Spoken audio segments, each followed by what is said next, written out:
A partir de agora daremos início à parte de proteínas, tópico F. As proteínas são uma parte essencial na dieta humana. São encontradas em uma variedade de alimentos, sendo fonte dos aminoácidos essenciais. Independentemente da fonte de ingestão, as proteínas serão decompostas e transformadas em novas proteínas em nosso corpo. São essenciais em processos metabólicos básicos para a manutenção da vida, tais como divisão celular, biossíntese de proteínas como insulina, colágeno ou outros, e também no combate a infecções. Revendo os processos de obtenção de proteínas através de aminoácidos, temos um lembrete aqui da reação de condensação entre dois aminoácidos, R1 e R2, que vão dar origem a um peptídeo através da condensação e perda de água, formando uma ligação peptídica. Lembrando que mais aminoácidos podem se combinar através desse processo, originando peptídeos maiores e até mesmo proteínas. Aqui, no caso, temos um exemplo com 5 aminoácidos, portanto, teremos 4 ligações peptídicas. Sempre o número de aminoácidos menos 1 vai ser o número de ligações peptídicas. O processo de absorção de proteínas ingeridas na alimentação é chamado proteólise. Esse processo que vai quebrar as proteínas em aminoácidos. Como é que se dá esse processo? As proteínas da dieta, da carne que foi ingerida, por exemplo, quando chegam ao estômago, elas vão sofrer a ação primeiro do HCl, que é o ácido que tem no estômago, que vai desnaturar a proteína ingerida, desdobrando-a e deixando-a com uma cadeia de aminoácidos mais acessível, menos enovelada para a ação das enzimas. Em seguida, entra a ação de outras enzimas digestivas, como por exemplo a pepsina, produzida por células gástricas. Ela quebra ainda mais as cadeias peptídicas, levando à formação de oligopeptídeos, que são peptídeos menores, até 10 aminoácidos, resíduos, lembra? Então, esses resíduos de oligopeptídeos se movem até o duodeno, essa parte vermelha, onde também existem um outro conjunto de enzimas digestivas, também produzidas pelo pâncreas, que vão dividir ainda mais esses oligopeptídeos, levando-os a tripeptídeos, dipeptídeos e também porções de aminoácidos individuais.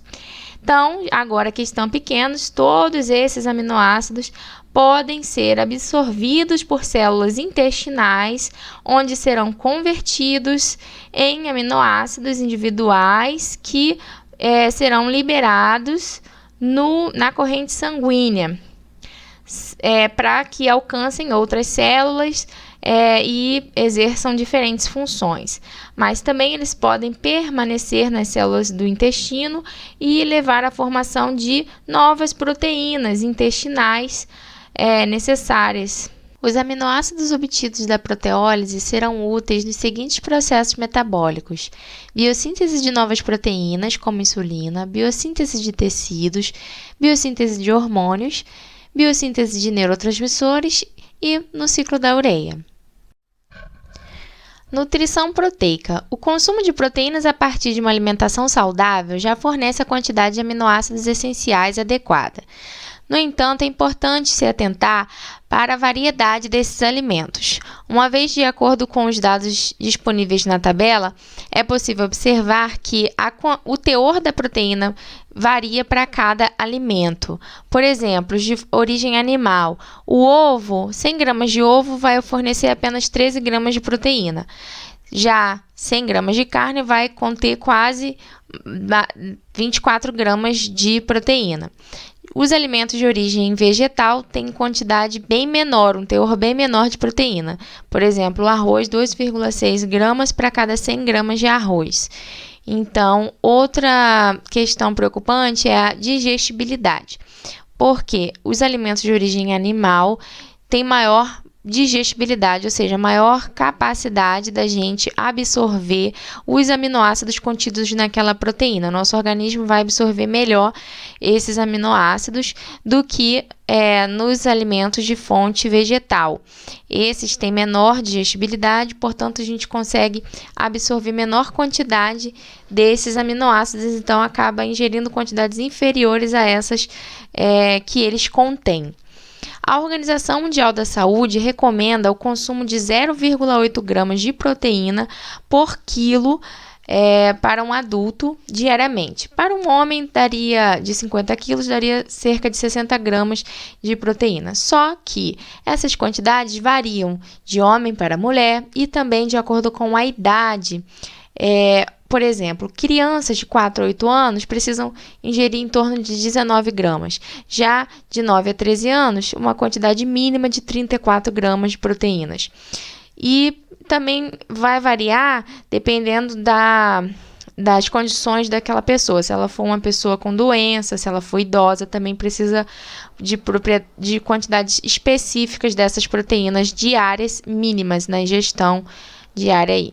A quantidade de aminoácidos que constituem as proteínas dos alimentos varia, por isso é importante comer em variedade. Os vegetarianos, por exemplo, que só consumem alimentos de origem vegetal, já precisam consumir uma quantidade maior de alimento para conseguir o teor adequado de proteínas mínimo recomendado diariamente. Além disso, eles precisam variar porque os aminoácidos essenciais não estão presentes em todas as fontes de alimento. Por exemplo, a soja, dos 10 aminoácidos que constituem a sua proteína, 9 deles são essenciais, destacados aqui em azul. Já o feijão, dos aminoácidos que ela contém, 8 deles apenas que são essenciais. Por isso, é importante variar para obter a quantidade ideal mínima por dia desses aminoácidos essenciais. Agora trataremos sobre a estrutura das proteínas. Elas podem ser classificadas quanto ao nível conformacional adquirido em primária, secundária, terciária e quaternária. As proteínas dobram-se instantaneamente em solução a fim de se maximizar a estabilidade através de interações intra- ou intermoleculares. Toda vez que houver interação estabilizante entre dois átomos, energia será liberada. Isso quer dizer que o ΔG é menor que zero, o ΔG é negativo. Isso é uma reação espontânea. As interações estabilizantes incluem ligações de disulfeto, ligações de hidrogênio, interações eletrostáticas, que ocorrem entre íons de cargas opostas, e interações hidrofóbicas entre substâncias apolares, também chamadas de forças de Van der Waals. As ligações de sulfeto ou pontes de sulfeto são as únicas ligações covalentes encontradas nos aminoácidos não adjacentes em peptídeos e proteínas. Não adjacentes porque são interações entre resíduos distantes de cisteína, cisteína SH. É um grupo do aminoácido cisteína, o tiol. Essas interações elas são mais fortes por serem ligações covalentes mesmo e contribuem para a forma global da proteína no final, porque são responsáveis pelas dobras. Notem que aqui, onde a gente tem a forma reduzida, os resíduos de cisteína no polipeptídeo, a estrutura não está dobrada em si. Agora, na forma oxidada, nota-se efetivamente as dobras promovidas pelas ligações de disulfeto. Ainda falando sobre interações estabilizantes em proteínas, apresenta-se a estrutura secundária do tipo hélice-alfa. Essas estruturas são representações tridimensionais das proteínas obtidas através das interações estabilizantes entre os resíduos de aminoácidos da estrutura primária. Eles interagem devido a forças de atração inter- e intramoleculares. Estas interações podem ocorrer entre grupos peptídicos, que são os átomos do esqueleto principal da estrutura primária da proteína, e entre grupos de cadeia lateral. Geralmente, A hélice alfa é estabilizada por ligações do tipo ligação de hidrogênio, que representam o quê? A interação entre o hidrogênio ligado a esse átomo de nitrogênio e o oxigênio de uma carbonila que esteja a 4 distâncias de resíduos de aminoácidos na cadeia peptídica de uma alfa-hélice, a 4 resíduos de distância. Então, essas interações do tipo ligação de hidrogênio que contribuem para a formação da conformação alfa-hélice. Os substituintes nos carbonos alfa, ou seja, cadeia, né, do lateral, eles projetam-se para fora da espiral para minimizar o impedimento estérico. E também, geralmente, são resíduos menores. Por exemplo, prolina não conseguiria por causa de sua rigidez e também aminoácidos maiores também não participam nessas estruturas. Como os aminoácidos têm configuração L, a hélice alfa é uma hélice destra e gira no sentido horário. O segundo tipo de estrutura secundária é a folha pregueada beta. Nela, o esqueleto polipeptídico é estendido em uma estrutura zigue-zague como pregas. As interações estabilizantes do tipo ligação de hidrogênio, que ocorrem entre as cadeias peptídicas vizinhas, garantem a aproximação dessas cadeias.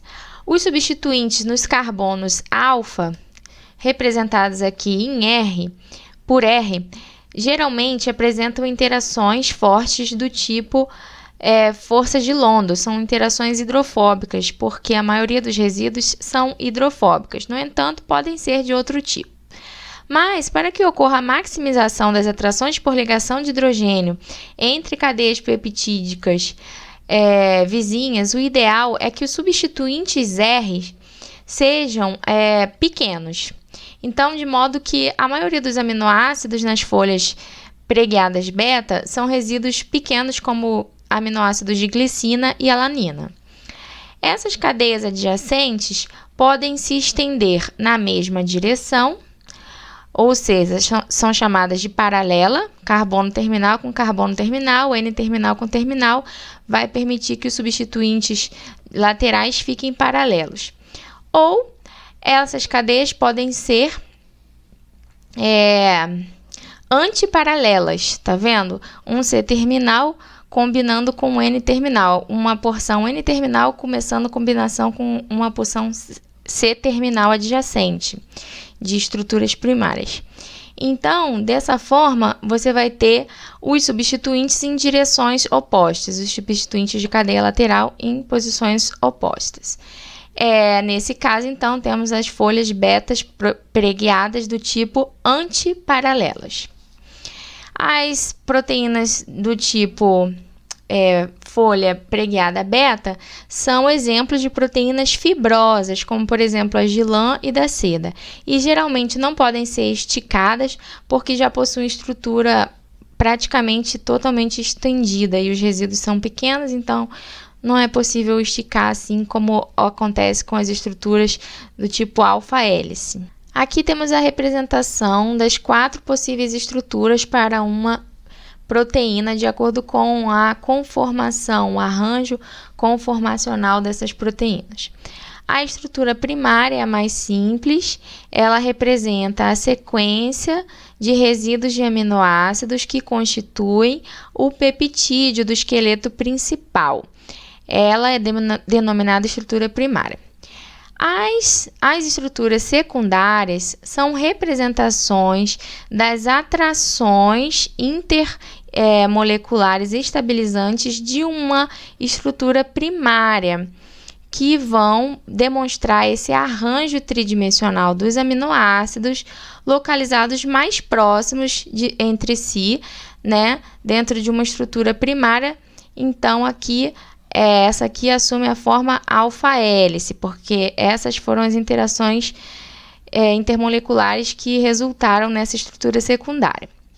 Já a estrutura terciária, por sua vez, é o arranjo espacial ou enovelamento de toda uma cadeia polipeptídica, ou seja, são combinações de mais de uma estrutura secundária.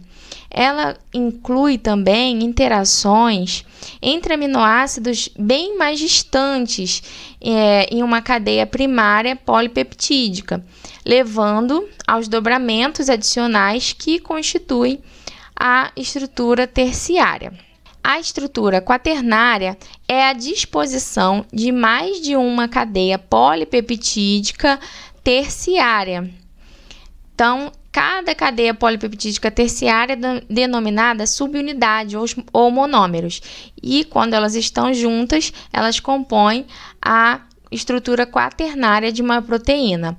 As estruturas terciárias de proteínas são a representação do arranjo tridimensional de todos os átomos na proteína. Aqui podemos ver as interações estabilizantes que dão origem às dobras ou enovelamentos da estrutura da proteína terciária. Essas proteínas tendem a se dobrar para facilitar a interação entre os átomos. Toda vez que existe uma interação, como eu disse, a energia livre é liberada e, portanto, elas ficam mais estáveis. Podemos observar interações do tipo ligação de hidrogênio entre átomos de hidrogênio conectados a nitrogênio e átomos de oxigênio de porções de outros resíduos de aminoácidos distantes. E também interações do tipo ligação de hidrogênio entre uma estrutura secundária do tipo alfa-hélice, como a gente já viu, da cadeia polipeptídica principal, ou interações de ligação de hidrogênio entre cadeias adjacentes de estruturas secundárias do tipo beta-hélice. Mas aqui, como estamos vendo a representação de uma estrutura terciária com os dobramentos como um todo, também vemos interações hidrofóbicas de Van der Waals entre resíduos de aminoácidos distantes que efetuam dobras. Então, não só interações do tipo ponte de sulfeto que vão efetuar essas dobras, apesar de elas serem mais fortes, também existem outras interações, como essas hidrofóbicas de Van der Waals ou eletrostáticas. Ainda falando sobre estruturas terciárias, temos a conformação espiralada, que são algumas proteínas globulares que mesclam as formas hélice-alfa em roxo e as formas folha pregueada beta em verde, de modo a construir conformações espiraladas. Proteínas tendem a se dobrar, como eu já disse, e em meios aquosos, elas maximizam as interações estabilizantes com o meio também.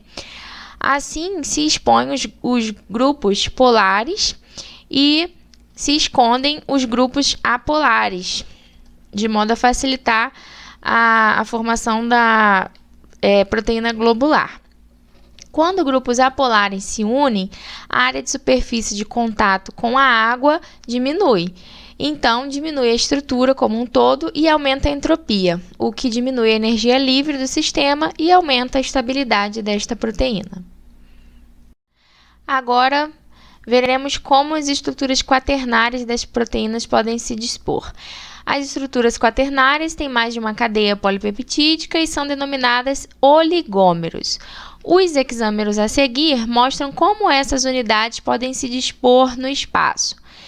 Esse oligômero aqui é um hexâmero. Por quê? Porque ele é constituído por 6 subunidades ou monômeros, que também são conhecidos como estruturas terciárias, e eles podem juntos assumir essa forma no espaço, ou esta forma no espaço, ou esta forma no espaço. São 3 formas diferentes que essas estruturas quaternárias ou oligômeros podem assumir no espaço. Outro exemplo é a estrutura da hemoglobina, que é um oligômero do tipo tetrâmero, ou seja, ela é constituída por 4 subunidades, ou 4 monômeros, ou 4 estruturas terciárias, cada uma representada por uma cor para facilitar a compreensão. A desnaturação de proteínas é a destruição da estrutura terciária através da quebra das interações intermoleculares entre essas estruturas, que são fracas e facilmente quebráveis, levando à desnaturação das proteínas. Quando uma proteína é desnaturada, ela assume uma conformação totalmente aleatória, ou seja, uma espiral randômica, também chamada assim. E quais são os fatores que levam ela a assumir essa conformação? Podem ser mudança de pH, porque modifica as cargas em muitas das cadeias laterais e isso interrompe as interações eletrostáticas e ligações de hidrogênio.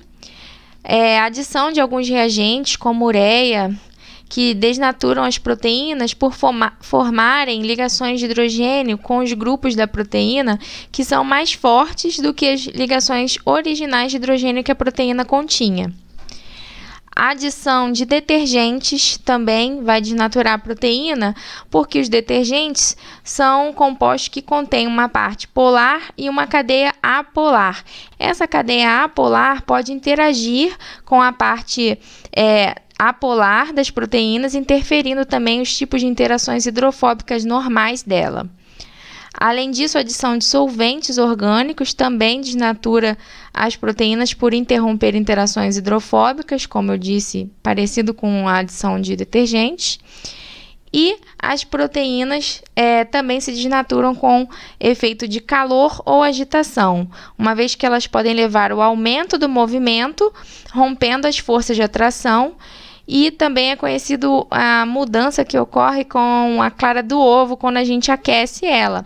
Ela muda completamente a forma. É um exemplo do cotidiano para vocês verem a ação do calor na estrutura de uma proteína.